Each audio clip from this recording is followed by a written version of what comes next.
ஏண்டி ஒரு நியாய தர்மம் வேணாமா? இவ்வளோ பொருள் வாங்கி வச்சிருக்க?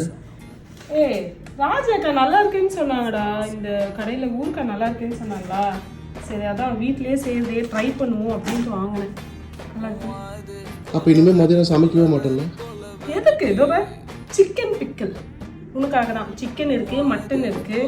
இது அப்படியே வச்சுட்டு ஒரு 2 மாசம் சுட சாப்பாடுல பருப்பொடி போட்டு நெய் வச்சுட்டு, ஐயோ பருப்பொடி கூட கொஞ்சம் ஊறுக்காய் வச்சு சாப்பிட்டா நல்லா இருக்கும்ல. சரி, எங்க அம்மா ஃபோன் பண்ணி என்னம்மா சமைச்சேன்னு கேட்பாங்கல்ல, அதுக்கு என்ன பதில் சொல்லுவ? சொல்லுவேல, எங்க அது நம்ம ஐட்டம் ஒன்று இருந்துச்சு, இங்க பார், சிக்கன் குழம்புன்னு சொல்லிடுவேன். மட்டன் ஊறுக்காவை மட்டன் குழம்புன்னு சொல்லிடுவேன். கூடவே மா நான் கோங்குரா தொக்கு வேற பண்ணுமா அப்படின்னு சொல்லிட்டு இது ஒன்று காமிச்சிருவேன். தெரியவா போகுது? கேடிடி நீ. அப்படியே நல்லா இருக்குடா. மக்களே, இந்த வீடியோ பார்க்குற யாராவது உங்க வீட்டை கூப்பிட்டு எனக்கு ஒரு மாதத்துக்கு